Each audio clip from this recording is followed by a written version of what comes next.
The Adventures of Sherlock Holmes. Adventure 2. The Red-Headed League. I had called upon my friend, Mr. Sherlock Holmes, one day in the autumn of last year and found him in deep conversation with a very stout, florid-faced, elderly gentleman with fiery red hair. With an apology for my intrusion, I was about to withdraw when Holmes pulled me abruptly into the room and closed the door behind me. "You could not possibly have come at a better time, my dear Watson," he said cordially.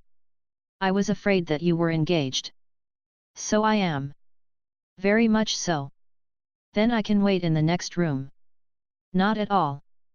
This gentleman, Mr. Wilson, has been my partner and helper in many of my most successful cases, and I have no doubt that he will be of the utmost use to me in yours also." The stout gentleman half rose from his chair and gave a bob of greeting, with a quick little questioning glance from his small, fat encircled eyes. "Try the settee," said Holmes, relapsing into his armchair and putting his fingertips together, as was his custom when in judicial moods. "I know, my dear Watson, that you share my love of all that is bizarre and outside the conventions and humdrum routine of everyday life. You have shown your relish for it by the enthusiasm which has prompted you to chronicle, and, if you will excuse my saying so, somewhat to embellish so many of my own little adventures. Your cases have indeed been of the greatest interest to me," I observed. "You will remember that I remarked the other day, just before we went into the very simple problem presented by Miss Mary Sutherland, that for strange effects and extraordinary combinations we must go to life itself, which is always far more daring than any effort of the imagination. A proposition which I took the liberty of doubting.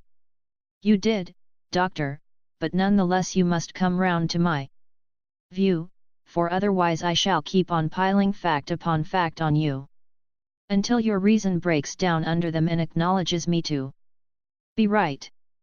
Now, Mr. Jabez Wilson here has been good enough to call upon me this morning, and to begin a narrative which promises to be one of the most singular which I have listened to for some time. You have heard me remark that the strangest and most unique things are very often connected not with the larger but with the smaller crimes, and occasionally, indeed, where there is room for doubt whether any positive crime has been committed. As far as I have heard, it is impossible for me to say whether the present case is an instance of crime or not, but the course of events is certainly among the most singular that I have ever listened to. Perhaps, Mr. Wilson, you would have the great kindness to recommence your narrative. I ask you not merely because my friend Dr. Watson has not heard the opening part, but also because the peculiar nature of the story makes me anxious to have every possible detail from your lips. As a rule, when I have heard some slight indication of the course of events, I am able to guide myself by the thousands of other similar cases which occur to my memory. In the present instance I am forced to admit that the facts are, to the best of my belief, unique." The portly client puffed out his chest with an appearance of some little pride and pulled a dirty and wrinkled newspaper from the inside pocket of his greatcoat. As he glanced down the advertisement column, with his head thrust forward and the paper flattened out upon his knee, I took a good look at the man and endeavoured, after the fashion of my companion, to read the indications which might be presented by his dress or appearance. I did not gain very much, however, by my inspection. Our visitor bore every mark of being an average commonplace British tradesman, obese, pompous, and slow. He wore rather baggy grey shepherd's check trousers, a not over-clean black frock coat, unbuttoned in the front, and a drab waistcoat with a heavy brassy Albert chain, and a square pierced bit of metal dangling down as an ornament. A frayed top hat and a faded brown overcoat with a wrinkled velvet collar lay upon a chair beside him. Altogether, look as I would, there was nothing remarkable about the man save his blazing red head, and the expression of extreme chagrin and discontent upon his features. Sherlock Holmes' quick eye took in my occupation, and he shook his head with a smile as he noticed my questioning glances. Beyond the obvious facts that he has at some time done manual labor, that he takes snuff, that he is a Freemason, that he has been in China, and that he has done a considerable amount of writing lately, I can deduce nothing else. Mr. Jabez Wilson started up in his chair, with his forefinger upon the paper, but his eyes upon my companion. How, in the name of good fortune, did you know all that, Mr. Holmes? He asked. How did you know, for example, that I did manual labor? It's as true as gospel, for I began as a ship's carpenter. Your hands, my dear sir. Your right hand is quite a size larger than your left. You have worked with it, and the muscles are more developed. Well, the snuff, then, and the Freemasonry. I won't insult your intelligence by telling you how I read that. Especially as, rather against the strict rules of your order, you use an arc and compass breastpin. Ah, of course, I forgot that. But the writing. What else can be indicated by that right cuff so very shiny 4–5 inches, and the left one with the smooth patch near the elbow where you rest it upon the desk? Well, but China. The fish that you have tattooed immediately above your right wrist could only have been done in China. I have made a small study of tattoo marks and have even contributed to the literature of the subject. That trick of staining the fish's scales of a delicate pink is quite peculiar to China. When, in addition, I see a Chinese coin hanging from your watch chain, the matter becomes even more simple. Mr. Jabez Wilson laughed heavily. Well, I never, said he. I thought at first that you had done something clever, but I see that there was nothing in it, after all. I begin to think, Watson, said Holmes, that I make a mistake in explaining. Omnignotum pro magnifico, you know, and my poor little reputation, such as it is, will suffer shipwreck if I am so candid. Can you not find the advertisement, Mr. Wilson? Yes, I have got it now, he answered with his thick red finger planted halfway down the column. Here it is. This is what began it all. You just read it for yourself, sir.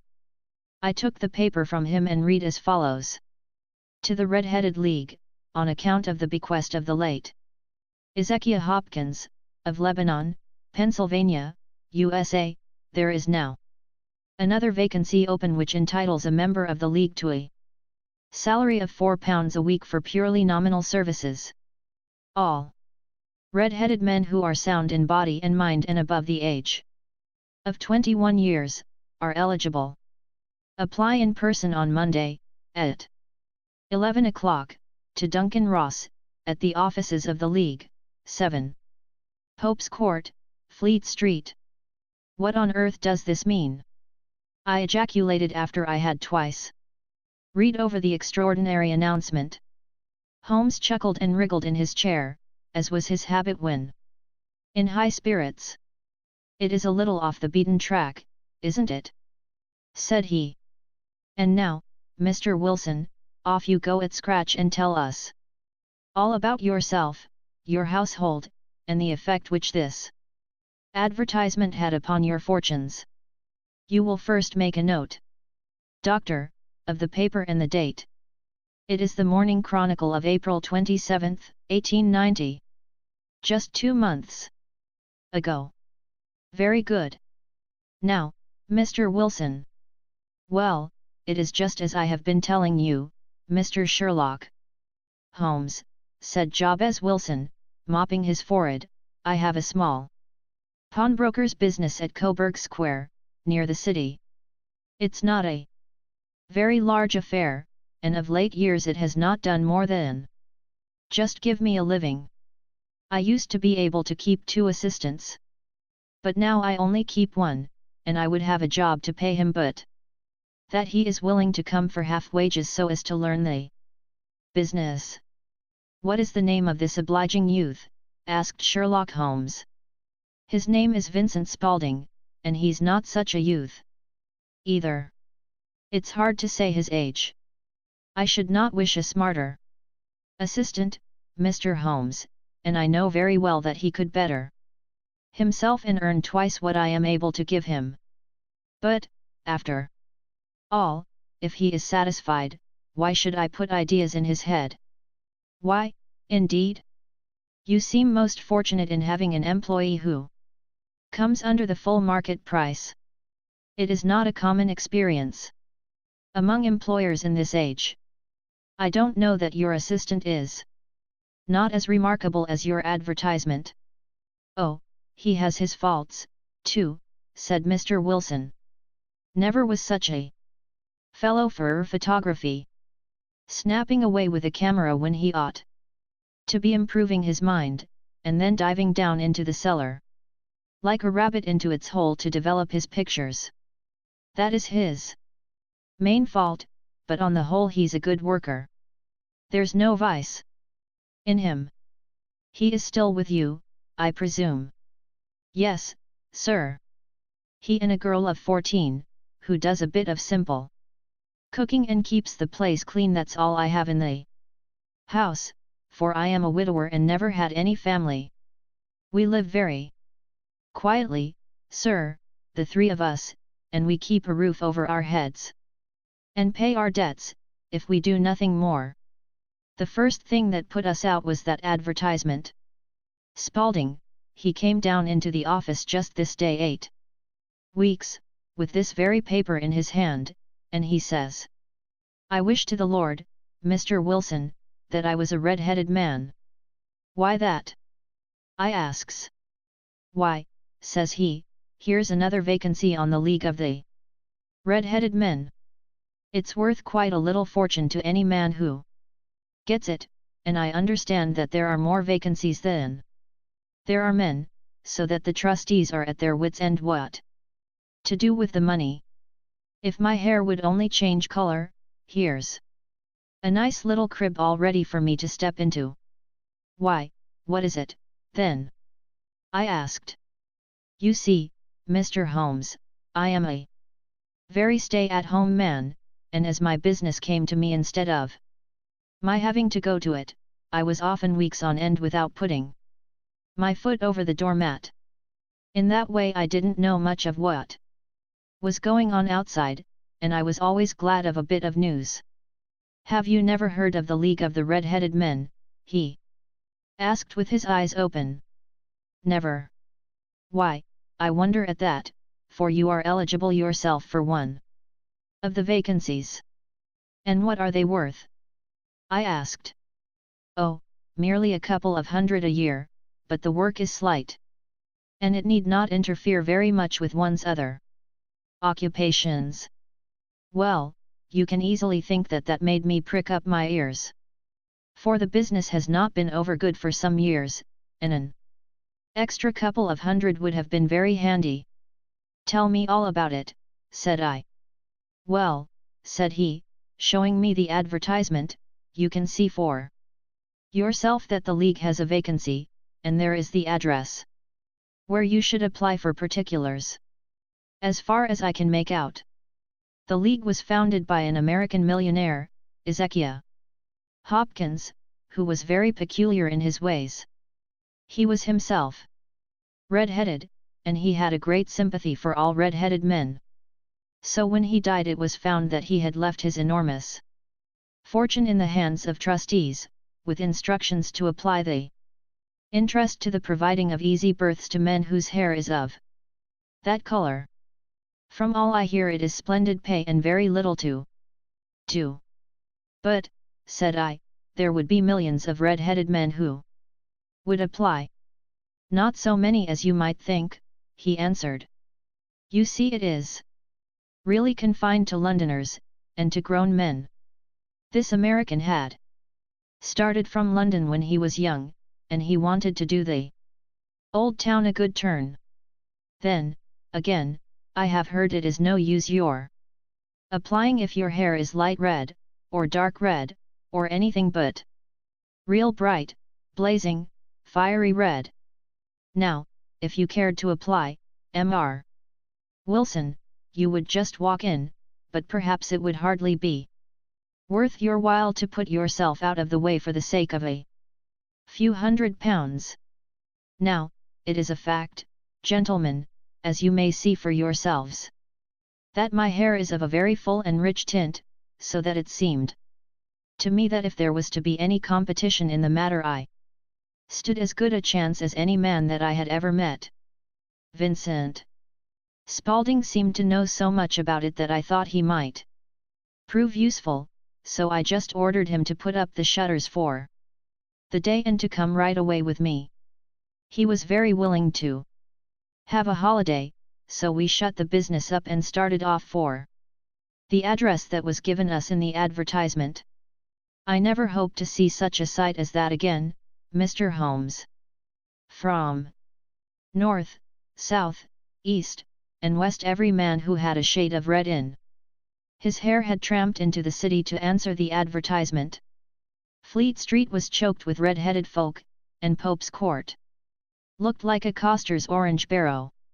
I should not have thought there were so many in the whole country as were brought together by that single advertisement.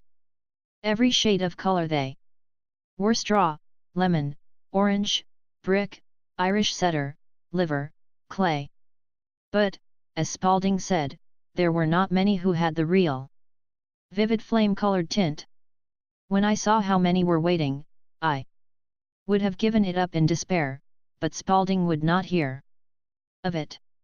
How he did it I could not imagine, but he pushed and pulled and butted until he got me through the crowd, and right up to the steps which led to the office.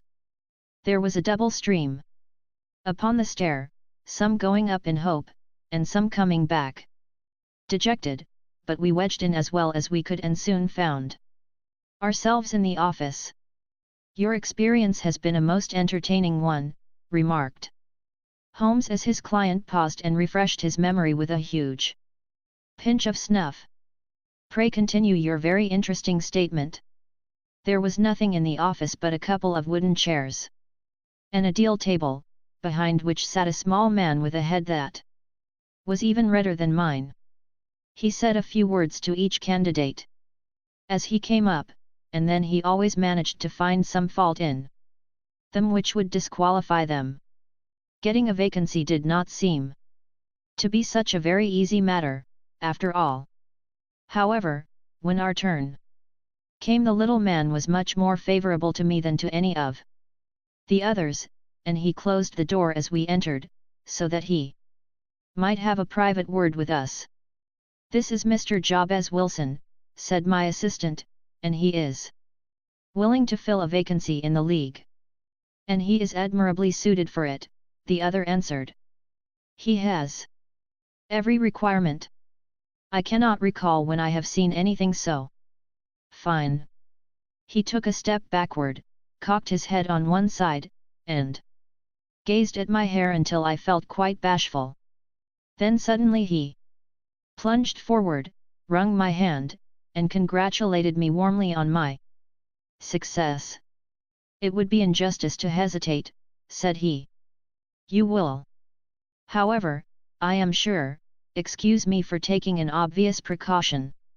With that he seized my hair in both his hands, and tugged until I yelled with the pain. There is water in your eyes, said he as he released me.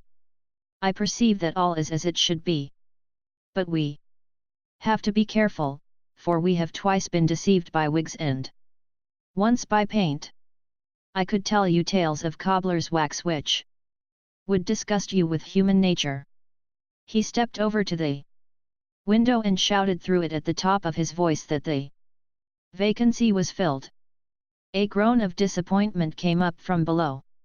And the folk all trooped away in different directions until there was not a red head to be seen except my own and that of the manager. "My name," said he, "is Mr. Duncan Ross, and I am myself one of the pensioners upon the fund left by our noble benefactor. Are you a married man, Mr. Wilson? Have you a family?" I answered that I had not. His face fell immediately. "Dear me," he said gravely, "that is very serious indeed. I am sorry to hear you say that. The fund was, of course, for the propagation and spread of the redheads as well as for their maintenance. It is exceedingly unfortunate that you should be a bachelor." My face lengthened at this, Mr. Holmes, for I thought that I was not to have the vacancy after all, but after thinking it over for a few minutes he said that it would be all right. "In the case of another," said he, "the objection might be fatal, but we must stretch a point in favor of a man with such a head of hair as yours. When shall you be able to enter upon your new duties?" "Well, it is a little awkward, for I have a business already," said I. "Oh, never mind about that, Mr. Wilson," said Vincent Spaulding. "I should be able to look after that for you." "What would be the hours?" I asked. 10 to 2. Now a pawnbroker's business is mostly done of an evening, Mr. Holmes, especially Thursday and Friday evening, which is just before payday, so it would suit me very well to earn a little in the mornings. Besides, I knew that my assistant was a good man, and that he would see to anything that turned up. "That would suit me very well," said I, "and the pay is £4 a week. And the work is purely nominal." "What do you call purely nominal?" "Well, you have to be in the office, or at least in the building, the whole time.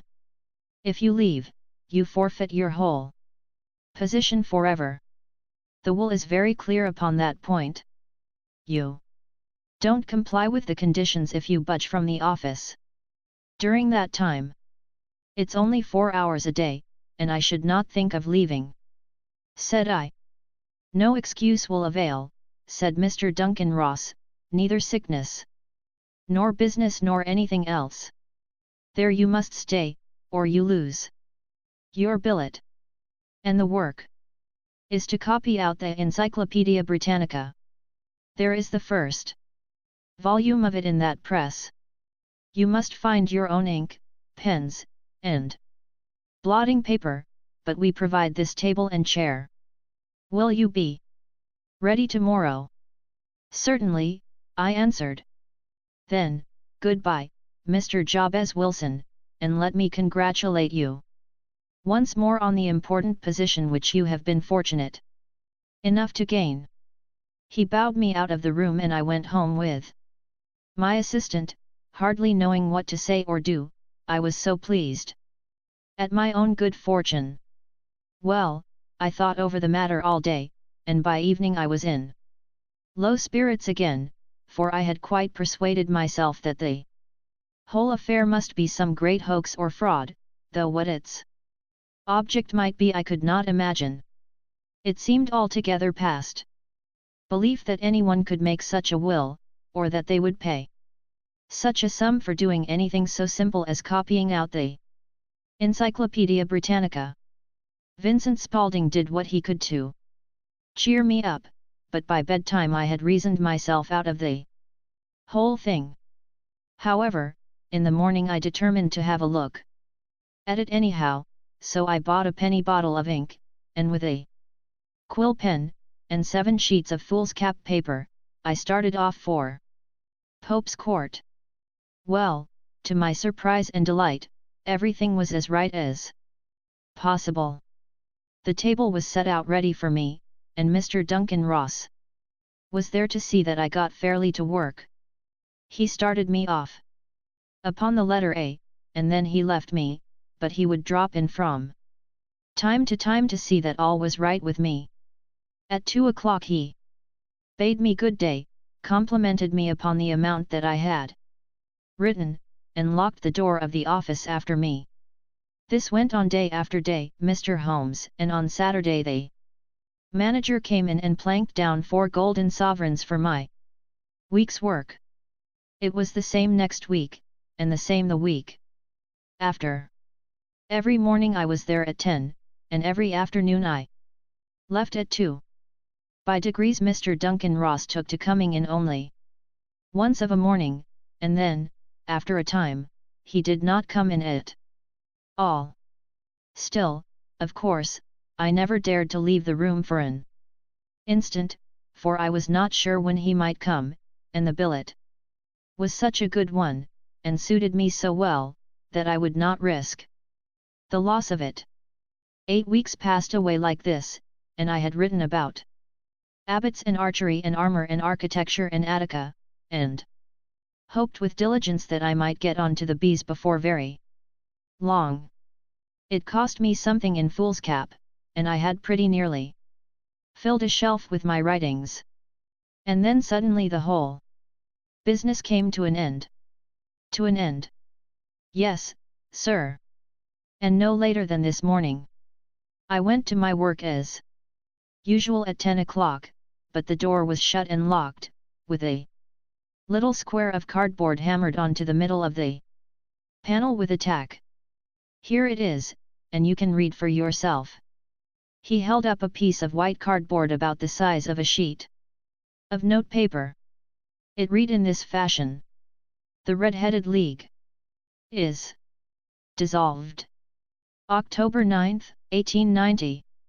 Sherlock Holmes and I surveyed this curt announcement and the rueful face behind it, until the comical side of the affair so completely overtopped every other consideration that we both burst out into a roar of laughter. I cannot see that there is anything very funny, cried our client, flushing up to the roots of his flaming head. If you can do nothing better than laugh at me, I can go elsewhere. No, no, cried Holmes, shoving him back into the chair from which he had half risen. I really wouldn't miss your case for the world.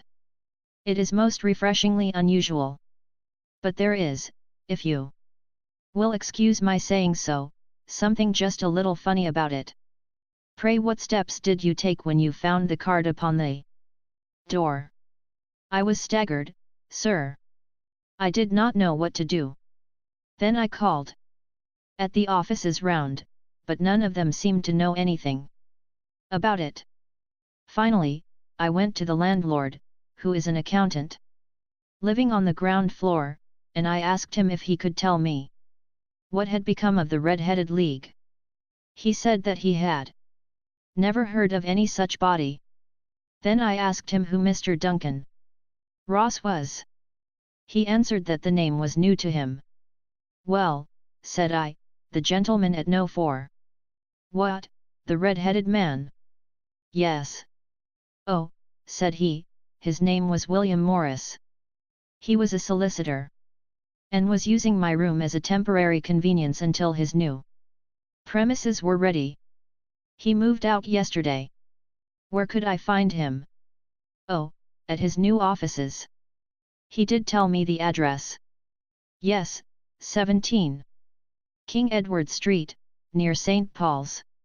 I started off, Mr. Holmes, but when I got to that address it was a manufactory of artificial kneecaps, and no one in it had ever heard of either Mr. William Morris or Mr. Duncan Ross. And what did you do then? Asked Holmes. I went home to Saxe Coburg Square, and I took the advice of my assistant. But he could not help me in any way. He could only say that if I waited I should hear by post. But that was not quite good enough, Mr. Holmes. I did not wish to lose such a place without a struggle, so, as I had heard that you were good enough to give advice to poor folk who were in need of it, I came right away to you. And you did very wisely, said Holmes. Your case is an Exceedingly remarkable one, and I shall be happy to look into it. From what you have told me I think that it is possible that graver issues hang from it than might at first sight appear. Grave enough, said Mr. Jabez Wilson. Why, I have lost £4 a week. As far as you are personally concerned, remarked Holmes, I do not see that you have any grievance against this extraordinary league. On the contrary, you are, as I understand, richer by some £30, to say nothing of the minute knowledge which you have gained on every subject which comes under the letter A. You have lost nothing by them. No, sir. But I want to find out about them, and who they are. And what their object was in playing this prank, if it was a prank upon me. It was a pretty expensive joke for them, for it cost them £32. We shall endeavour to clear up these points for you. And, first, 1 or 2 questions, Mr. Wilson. This assistant of yours who first called your attention to the advertisement, how long had he been with you? About a month then. How did he come? In answer to an advertisement. Was he the only applicant? No, I had a dozen. Why did you pick him? Because he was handy and would come cheap. At half wages, in fact. Yes. What is he like, this Vincent Spaulding? Small, stout-built, very quick in his ways, no hair on his face. Though he's not short of 30. Has a white splash of acid upon his forehead. Holmes sat up in his chair in considerable excitement. I thought as much, said he.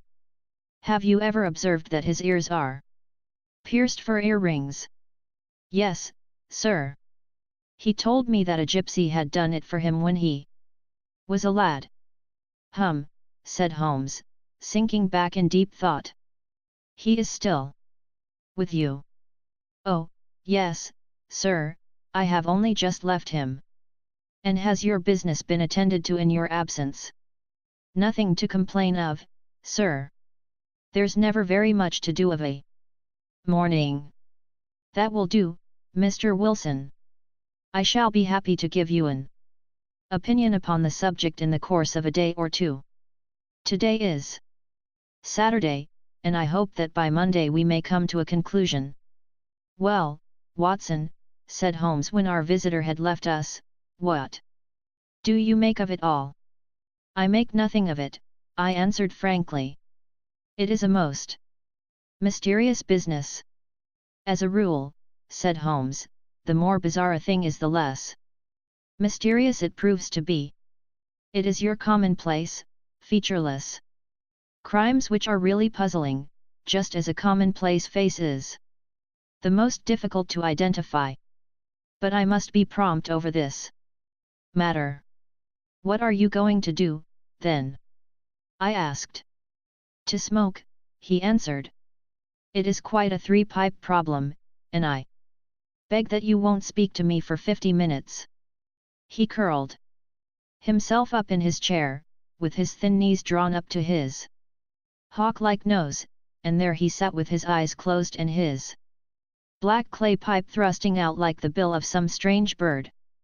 I had come to the conclusion that he had dropped asleep, and indeed was nodding myself, when he suddenly sprang out of his chair with the gesture of a man who has made up his mind and put his pipe down upon the mantelpiece. Sarasate plays at the St. James's Hall this afternoon, he remarked. What do you think, Watson? Could your patience spare you for a few hours? I have nothing to do today. My practice is never very absorbing. Then put on your hat and come. I am going through the city first, and we can have some lunch on the way. I observe that there is a good deal of German music on the program, which is rather more to my taste than Italian or French.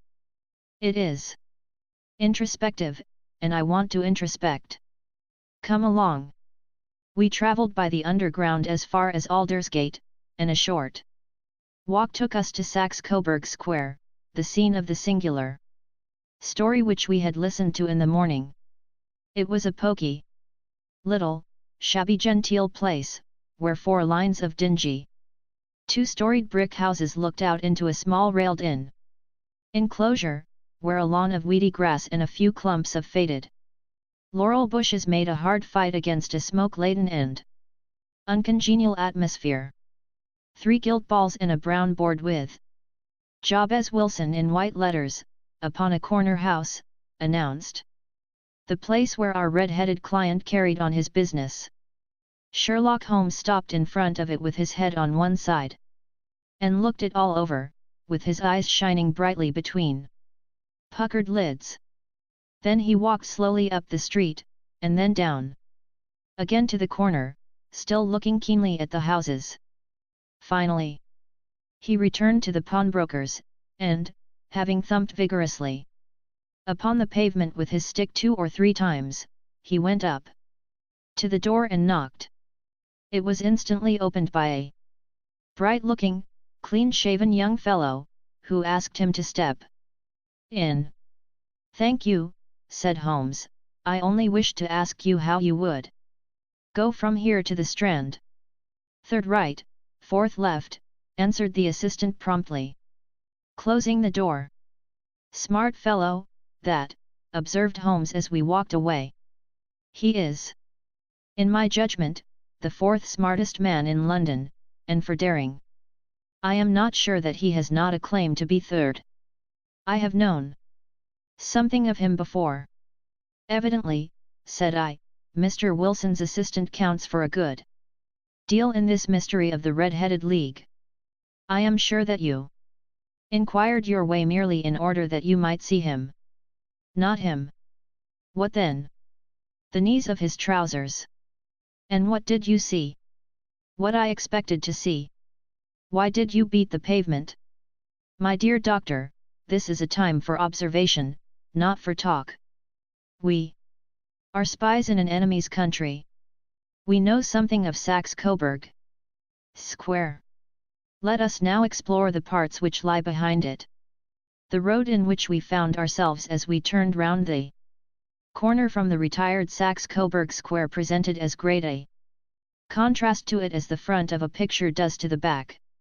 It was one of the main arteries which conveyed the traffic of the city to the north and west. The roadway was blocked with the immense stream of commerce flowing in a double tide inward and outward, while the footpaths were black with the hurrying swarm of pedestrians. It was difficult to realize as we looked at the line of fine shops and stately business premises that they really abutted on the other side upon the faded and stagnant square, which we had just quitted. "Let me see," said Holmes, standing at the corner and glancing along the line, "I should like just to remember the order of the houses here. It is a hobby of mine to have an exact knowledge of London. There is Mortimer's, the tobacconist, the little newspaper shop, the Coburg branch of the City and Suburban Bank, the vegetarian restaurant, and McFarlane's carriage building depot. That carries us right on to the other block. And now, doctor, we've done our work, so it's time we had some play.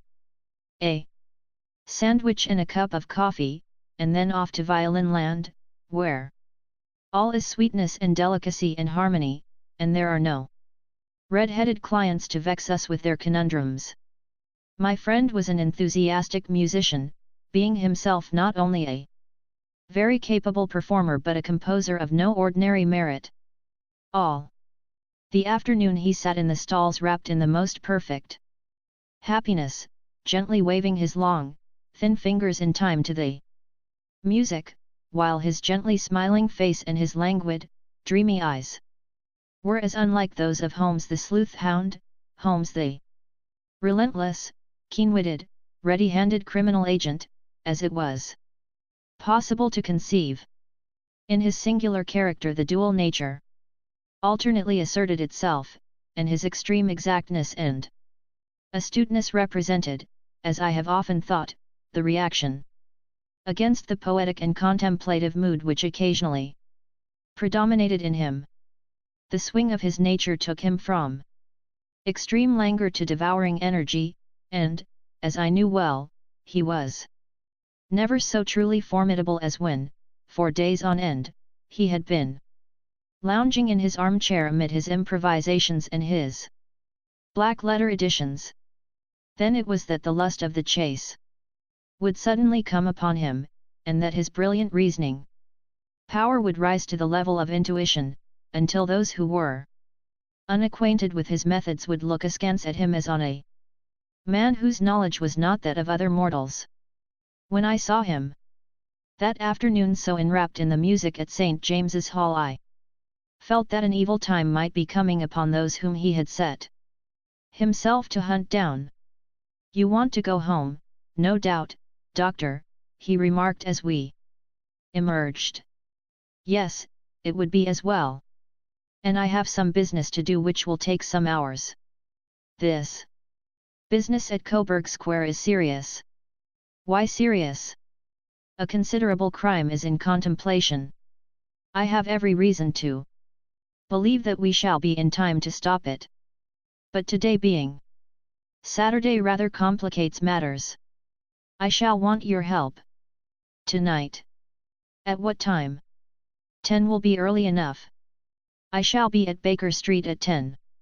"Very well. And, I say, Doctor, there may be some little danger. So kindly put your army revolver in your pocket." He waved his hand, turned on his heel, and disappeared in an instant among the crowd. I trust that I am not more dense than my neighbors, but I was always oppressed with a sense of my own stupidity in my dealings with Sherlock Holmes. Here I had heard what he had heard, I had seen what he had seen, and yet from his words it was evident that he saw clearly not only what had happened but what was about to happen, while to me the whole business was still confused and grotesque. As I drove home to my house in Kensington I thought over it all, from the extraordinary story of the red-headed copier of the encyclopedia down to the visit to Saxe-Coburg Square, and the ominous words with which he had parted from me. What was this nocturnal expedition, and why should I go armed? Where were we going, and what were we to do? I had the hint from Holmes that this smooth-faced pawnbroker's assistant was a formidable man, a man who might play a deep game. I tried to puzzle it out, but gave it up in despair and set the matter aside until night should bring an explanation. It was 9:15 when I started from home and made my way across the park, and so through Oxford Street to Baker Street. 2 hansoms were standing at the door, and as I entered the passage I heard the sound of voices from above. On entering his room I found Holmes in animated conversation with 2 men, one of whom I recognized as Peter Jones, the official police agent, while the other was a long, thin, sad-faced man, with a very shiny hat and oppressively respectable frock coat. "Ha! Our party is complete," said Holmes, buttoning up his pea-jacket and taking his heavy hunting crop from the rack. "Watson, I think you know Mr. Jones, of Scotland Yard? Let me introduce you to Mr. Merryweather, who is to be our companion in tonight's adventure." "We're hunting in couples again, Doctor, you see," said Jones in his consequential way. "Our friend here is a wonderful man for starting a chase. All he wants is an old dog to help him to do the running down. I hope a wild goose may not prove to be the end of our chase," observed Mr. Merryweather gloomily. "You may place considerable confidence in Mr. Holmes, sir," said the police agent loftily. "He has his own little methods, which are, if he won't mind my saying so, just a little too theoretical and fantastic, but he has the makings of a detective in him. It is not too much to say that once or twice, as in that business of the Sholto murder and the Agra treasure, he has been more nearly correct than the official force. Oh, if you say so, Mr. Jones, it is all right, said the stranger with deference. Still, I confess that I miss my rubber. It is the first Saturday night for 27 years that I have not had my rubber. I think you will find, said Sherlock Holmes, that you will play for a higher stake tonight than you have ever done yet, and that the play will be more exciting. For you, Mr. Merryweather, the stake will be some £30,000, and for you, Jones, it will be the man upon whom you wish to lay your hands. John Clay, the murderer, thief, smasher, and forger. He's a young man, Mr. Merryweather, but he is at the head of his profession, and I would rather have my bracelets on him than on any criminal in London. He's a remarkable man, is young John Clay. His grandfather was a royal duke, and he himself has been to Eton and Oxford. His brain is as cunning as his fingers, and though we meet signs of him at every turn, we never know where to find the man himself. He'll crack a crib in Scotland one week, and be raising money to build an orphanage in Cornwall the next. I've been on his track for years and have never set eyes on him yet. I hope that I may have the pleasure of introducing you tonight. I've had one or two little turns also with Mr. John Clay, and I agree with you that he is at the head of his profession. It is past 10, however, and quite time that we started. If you two will take the first hansom, Watson, and I will follow in the second. Sherlock Holmes was not very communicative during the long drive, and lay back in the cab humming the tunes which he had heard in the afternoon. We rattled through an endless labyrinth of gas-lit streets until we emerged into Farrington Street. We are close there now, my friend remarked. This fellow Merryweather is a bank director, and personally interested in the matter. I thought it as well to have Jones with us also. He is not a bad fellow, though an absolute imbecile in his profession. He has one positive virtue. He is as brave as a bulldog and as tenacious as a lobster if he gets his claws upon anyone. Here we are, and they are waiting for us. We had reached the same crowded thoroughfare in which we had found ourselves in the morning. Our cabs were dismissed, and, following the guidance of Mr. Merryweather, we passed down a narrow passage and through a side door, which he opened for us. Within there was a small corridor, which ended in a very massive iron gate. This also was opened, and led down a flight of winding stone steps, which terminated at another formidable gate. Mr. Merryweather stopped to light a lantern, and then conducted us down a dark, earth-smelling passage, and so, after opening a third door, into a huge vault or cellar, which was piled all round with crates and massive boxes. You are not very vulnerable from above, Holmes remarked as he held up the lantern and gazed about him. Nor from below, said Mr. Merryweather, striking his stick upon the flags which lined the floor. Why, dear me, it sounds quite hollow, he remarked, looking up in surprise. I must really ask you to be a little more quiet, said Holmes severely. You have already imperiled the whole success of our expedition. Might I beg that you would have the goodness to sit down upon one of those boxes, and not to interfere? The solemn Mr. Merryweather perched himself upon a crate, with a very injured expression upon his face, while Holmes fell upon his knees upon the floor and, with the lantern and a magnifying lens, began to examine minutely the cracks between the stones. A few seconds sufficed to satisfy him, for he sprang to his feet again, and put his glass in his pocket.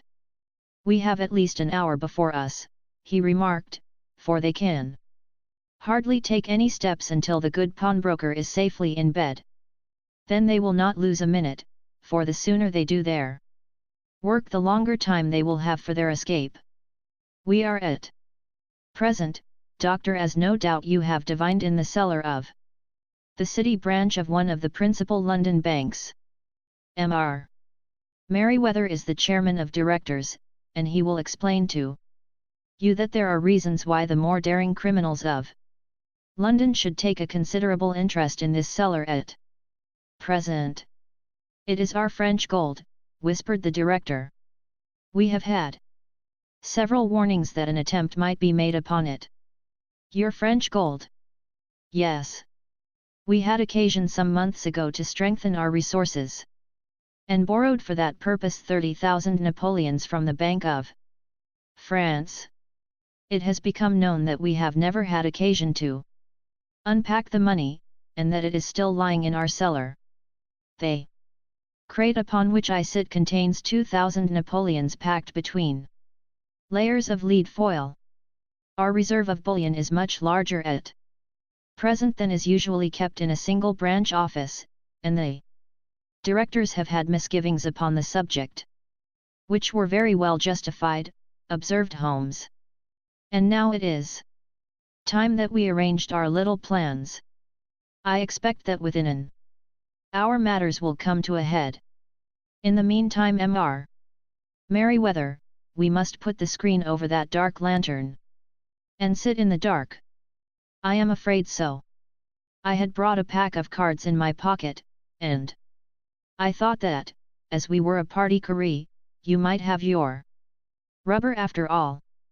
But I see that the enemy's preparations have gone so far that we cannot risk the presence of a light. And, first of all, we must choose our positions. These are daring men, and though we shall take them at a disadvantage, they may do us some harm unless we are careful. I shall stand behind this crate, and do you conceal yourselves behind those. Then, when I flash a light upon them, close in swiftly. If they fire, Watson, have no compunction about shooting them down. I placed my revolver, cocked, upon the top of the wooden case, behind which I crouched. Holmes shot the slide across the front of his lantern and left us in pitch darkness, such an absolute darkness as I have never before experienced. The smell of hot metal remained to assure us that the light was still there, ready to flash out at a moment's notice. To me, with my nerves worked up to a pitch of expectancy, there was something depressing and subduing in the sudden gloom, and in the cold dank air of the vault. They have but one retreat, whispered Holmes. That is back through the house into Saxe Coburg Square. I hope that you have done what I asked you, Jones. I have an inspector and 2 officers waiting at the front door. Then we have stopped all the holes. And now we must be silent and wait. What a time it seemed! From comparing notes afterwards, it was but an hour and a quarter, yet it appeared to me that the night must have almost gone and the dawn be breaking above us. My limbs were weary and stiff, for I feared to change my position, yet my nerves were worked up to the highest pitch of tension, and my hearing was so acute that I could not only hear the gentle breathing of my companions, but I could distinguish the deeper, heavier in-breath of the bulky Jones from the thin, sighing note of the bank director. From my position I could look over the case, in the direction of the floor. Suddenly my eyes caught the glint of a light. At first it was but a lurid spark upon the stone pavement. Then it lengthened out until it became a yellow line, and then, without any warning or sound, a gash seemed to open and a hand appeared, a white, almost womanly hand, which felt about in the center of the little area of light. For a minute or more the hand, with its writhing fingers, protruded out of the floor. Then it was withdrawn as suddenly as it appeared, and all was dark again save the single lurid spark which marked a chink between the stones. Its disappearance, however, was but momentary. With a rending, tearing sound, one of the broad, white stones turned over upon its side and left a square, gaping hole, through which streamed the light of a lantern. Over the edge there peeped a clean-cut, boyish face, which looked keenly about it, and then, with a hand on either side of the aperture, drew itself shoulder-high and waist-high, until one knee rested upon the edge. In another instant he stood at the side of the hole and was hauling after him a companion, lithe and small like himself, with a pale face and a shock of very red hair. "It's all clear," he whispered. "Have you the chisel and the bags? Great Scott! Jump, Archie, jump, and I'll swing for it." Sherlock Holmes had sprung out and seized the intruder by the collar.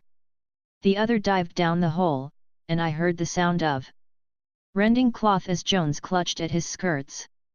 The light flashed upon the barrel of a revolver, but Holmes' hunting crop came down on the man's wrist, and the pistol clinked upon the stone floor.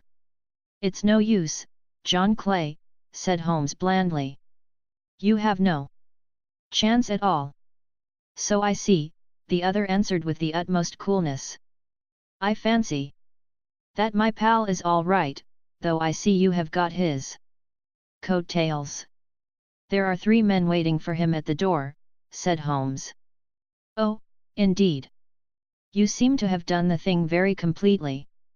I must compliment you." "And I you," Holmes answered. "Your red-headed idea was very new and effective." "You'll see your pal again presently," said Jones. "He's quicker at climbing down holes than I am. Just hold out while I fix the derbies." "I beg that you will not touch me with your filthy hands," remarked our prisoner as the handcuffs clattered upon his wrists. "You may not be aware that I have royal blood in my veins. Have the goodness, also, when you address me always to say sir and please." "All right," said Jones with a stare and a snigger. "Well, would you please, sir, march upstairs, where we can get a cab to carry your highness to the police station?" "That is better," said John Clay serenely. He made a sweeping bow to the 3 of us and walked quietly off in the custody of the detective. "Really, Mr. Holmes," said Mr. Merryweather as we followed them from the cellar, "I do not know how the bank can thank you or repay you. There is no doubt that you have detected and defeated in the most complete manner one of the most determined attempts at bank robbery that have ever come within my experience. I have had 1 or 2 little scores of my own to settle with Mr. John Clay," said Holmes. "I have been at some small expense over this matter, which I shall expect the bank to refund, but beyond that I am amply repaid by having had an experience which is in many ways unique, and by hearing the very remarkable narrative of the Red-Headed League. You see, Watson," he explained in the early hours of the morning, as we sat over a glass of whiskey and soda in Baker Street, "it was perfectly obvious from the first that the only possible object of this rather fantastic business of the advertisement of the League, and the copying of the encyclopedia, must be to get this not overbright pawnbroker out of the way for a number of hours every day. It was a curious way of managing it, but really, it would be difficult to suggest a better. The method was no doubt suggested to Clay's ingenious mind by the color of his accomplice's hair. The £4 a week was a lure which must draw him, and what was it to them, who were playing for thousands? They put in the advertisement, 1 rogue has the temporary office, the other rogue incites the man to apply for it, and together they manage to secure his absence every morning in the week. From the time that I heard of the assistant having come for half wages, it was obvious to me that he had some strong motive for securing the situation. But how could you guess what the motive was? Had there been women in the house, I should have suspected a mere vulgar intrigue. That, however, was out of the question. The man's business was a small one, and there was nothing in his house which could account for such elaborate preparations, and such an expenditure as they were at. It must, then, be something out of the house. What could it be? I thought of the assistant's fondness for photography, and his trick of vanishing into the cellar. The cellar. There was the end of this tangled clue. Then I made inquiries as to this mysterious assistant and found that I had to deal with one of the coolest and most daring criminals in London. He was doing something in the cellar, something which took many hours a day for months on end. What could it be? Once more, I could think of nothing save that he was running a tunnel to some other building. So far I had got when we went to visit the scene of action. I surprised you by beating upon the pavement with my stick. I was ascertaining whether the cellar stretched out in front or behind. It was not in front. Then I rang the bell, and, as I hoped, the assistant answered it. We have had some skirmishes, but we had never set eyes upon each other before. I hardly looked at his face. His knees were what I wished to see. You must yourself have remarked how worn, wrinkled, and stained they were. They spoke of those hours of burrowing. The only remaining point was what they were burrowing for. I walked round the corner, saw the City and Suburban Bank abutted on our friend's premises, and felt that I had solved my problem. When you drove home after the concert I called upon Scotland Yard and upon the chairman of the bank directors, with the result that you have seen. And how could you tell that they would make their attempt tonight? I asked. Well, when they closed their league offices, that was a sign that they cared no longer about Mr. Jabez Wilson's presence, in other words, that they had completed their tunnel. But it was essential that they should use it soon, as it might be discovered, or the bullion might be removed. Saturday would suit them better than any other day, as it would give them 2 days for their escape. For all these reasons I expected them to come tonight. You reasoned it out beautifully, I exclaimed in unfeigned admiration. It is so long a chain, and yet every link rings true. It saved me from ennui, he answered, yawning. Alas! I already feel it closing in upon me. My life is spent in one long effort to escape from the commonplaces of existence. These little problems help me to do so. And you are a benefactor of the race, said I. He shrugged his shoulders. Well, perhaps, after all, it is of some little use, he remarked. L'homme c'est rien l'œuvre. C'est tout, as Gustave Flaubert wrote to George Sand.